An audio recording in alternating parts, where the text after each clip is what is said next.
Qatar has returned the favor with unbelievable splendor and warmth. I'm honored to be the first American president ever to officially visit your great country. It's a great honor for me, especially since I've known the incredible gentleman on my left for a long time, a lot longer than I've been in politics. I knew him then, and I said, this guy's going to make it someday. And I guess I was right, but I've known him a long time. He's been my friend for a long time. And it's a real honor. I didn't know that I was going to be president, and I didn't know how successful he'd be, and what he's done with this incredible piece of land, this beautiful piece of land, what he's done is incredible, unthinkable. So we were both in a much different position long ago, and it's been a lot of fun for me to see him rise. I also thank the many other Qatari government leaders who have joined us. And let me say to my chief of staff, a very, very special person. She is considered the most powerful woman on earth. If you know her, you would know that anyway. The most powerful woman, but she's really one of the greatest people you'll ever meet. Susie Wells, I want to say happy birthday to you, Susie. Happy birthday.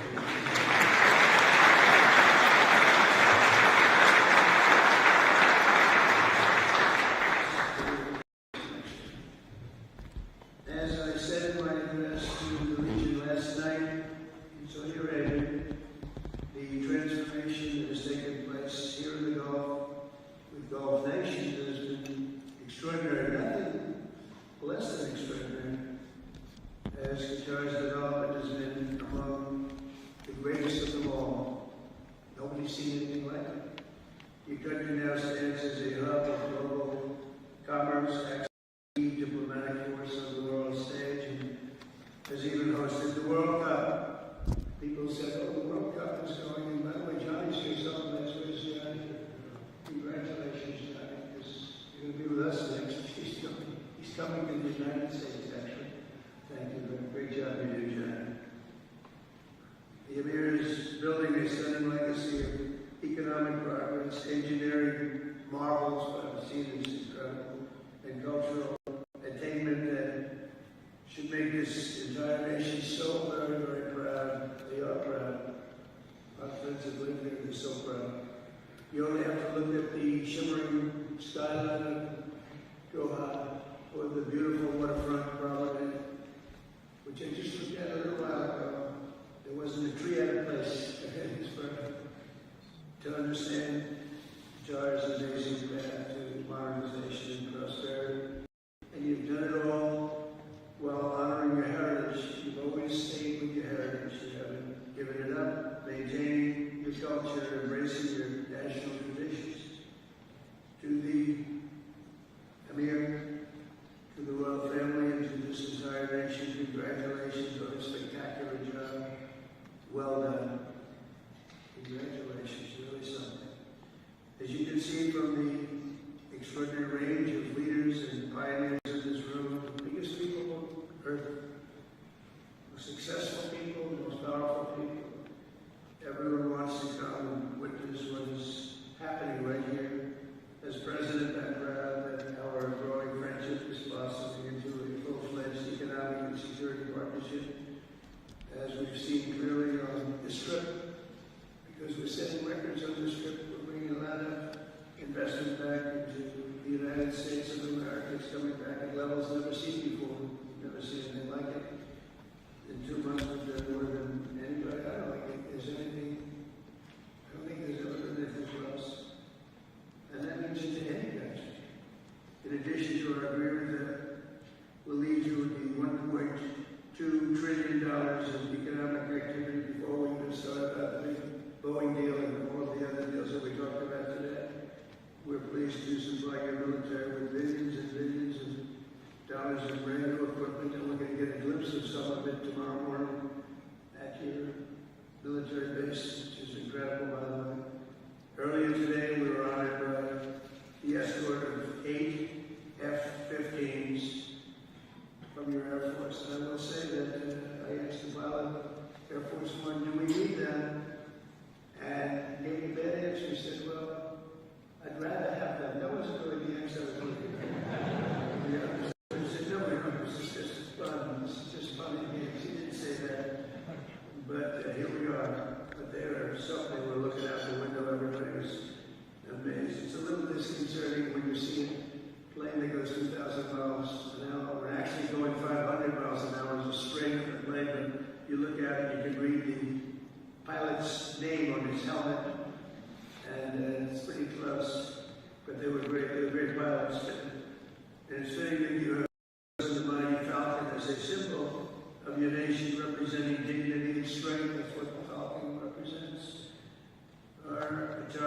partners showed that spirit last weekend when you helped negotiate the release of the last living American hostage in Gaza, Edan Alexander. Hopefully this is a stepping stone for getting the rest of the hostages back. That was something that you really did help us a lot. Steve, and Marco Rubio here. I want to thank you, Steve, Marco, Scott, Howard, everybody was involved. Put a lot of hostages back. They've all been involved. You're also working with us very closely with respect to negotiating a deal with Iran, which is the far friendlier course that you would see. Two courses, there's only two courses. There are 3 or 4 or 5. There's 2. There's a friendly and a non-friendly. And non-friendly is a violent course, and I don't want that. I'll say that when I don't want that. But they have to get moving. I hope the Iranian leaders understand that what you're doing, really what you're doing for them is a big favor. Your Prime Minister, you're a great leader. Right here on my left has been helping so much, and they respect them and they're listening to them. They have to get moving. We both understand. They have to make that decision. It's their decision. Because we want to see Iran do well, thrive, be successful, and everybody be happy. I know many Iranians living in New York and Washington, D.C., they're great people, and we want to have this end peacefully, not horribly. So I just want to thank Your Highness for that act of help. We're really helping. We're helping the world. We're helping your country. Then we'll try and get it done if we can. We're going to try and get it done. They have to move quickly. And I just hope Iran realizes what a good friend they have right here. And in a certain sense, I guess I'm a good friend because a lot of people would rather have me take a much more harsh road. But I know that if we can avoid that road, that would be a great thing. I'd like to do that. This is an exciting time in America, as you know. It's really exciting. As you're hearing and seeing after years of recruiting shortfalls into the military enlistment, has now reached the highest point in probably history, but definitely 30 years, including for police and firefighters. But our military, we have the highest recruitment we've ever had. And just about a year ago, we read headlines that people weren't joining the military. We had a lot of empty spaces that we had to fill and we weren't able to fill. And it's a pretty great thing when just in a short period of time, just a little short period of time, we went from not having people wanting to serve in our military, Army, Air Force. Just think the Army and the Air Force in particular, I don't know what was going on. Navy, Marines, how about Space Force, Coast Guard, all great, but we couldn't get them, and now we have waiting lists to get in. So something happened. And I'll tell you what happened. It was on November 5th, where I won on behalf of everyone. I won on behalf of the people with common sense, the people that want to have a great country, the people with strength and intelligence. I won all 7 swing states. The popular vote by millions and millions of votes, the electoral college 312 to 226. Remember they were saying, well, he might get to 270. Well, we got to 275. We got to 312. We had a great day and a great evening. But very importantly, we were the counties throughout the United States, 2,660 to 451. That's why when you see the maps, they're all bright red, red meaning Republican. So that was really something. There's a spirit going on in our country that we haven't seen in many, many years. But from that moment on, our country is taking, we think it's probably, Scott is here, and Howard's here, Commerce. Secretary of Treasury, Scott has been great, Howard's been great, but I think these numbers are maybe making them look better than they're supposed to be looking. Where are they? Howard, where are you in this? Howard, stand up, Howard. Where's Scott? Boy, you're not too far away. He's become a big story. You know, every time he goes on television, everything goes up. And sometimes they say, stand more forcefully, but he shouldn't do it on television. Because every time he goes, he's really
country and your country, added to by our friendship.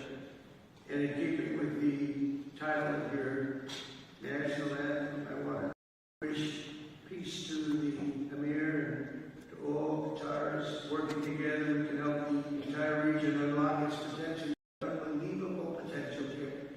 Such a rich land, such beautiful, magnificent. It's just a magnificent place.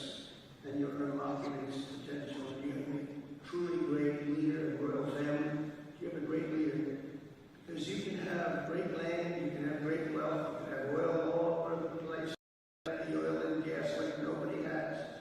If you don't have a good leader, it doesn't mean a thing, and you see it all the time. There are a lot of places with oil.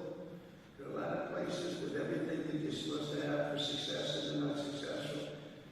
But you're successful because of a man that's sitting on my lap. That's a special man.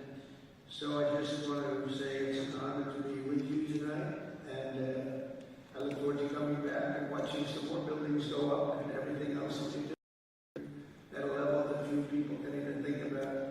And I hope you can help me with the Iran situation, because it's a perilous situation and we want to do the right thing. We want to do something that's going to save maybe millions of lives.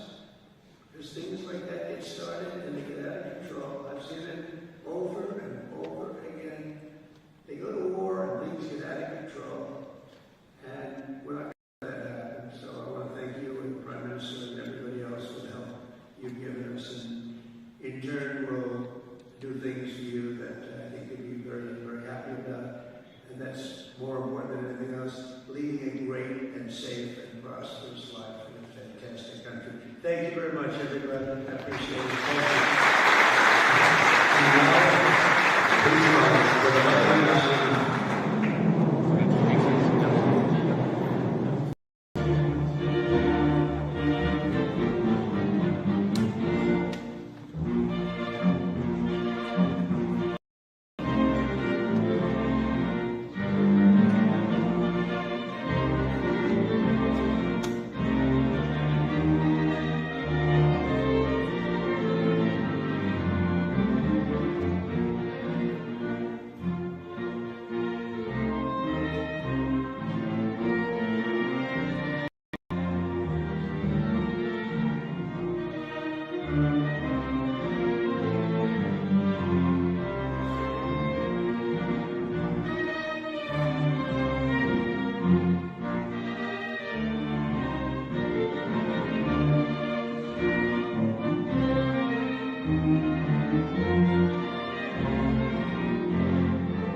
All people. Your Highness, distinguished guests. My name is Mohammed Suwaidi, and it is my honor to be your host for this evening. Welcome to Lusail Palace for this special evening. Tonight, we will be embarking on a culinary and cultural experience with a musical journey curated by Qatar's very own band, followed by our special for this evening.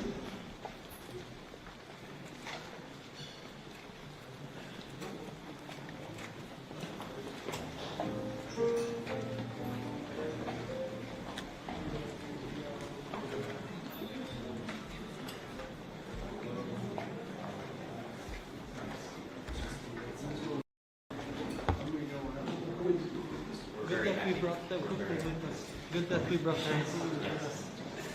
No, we're very happy.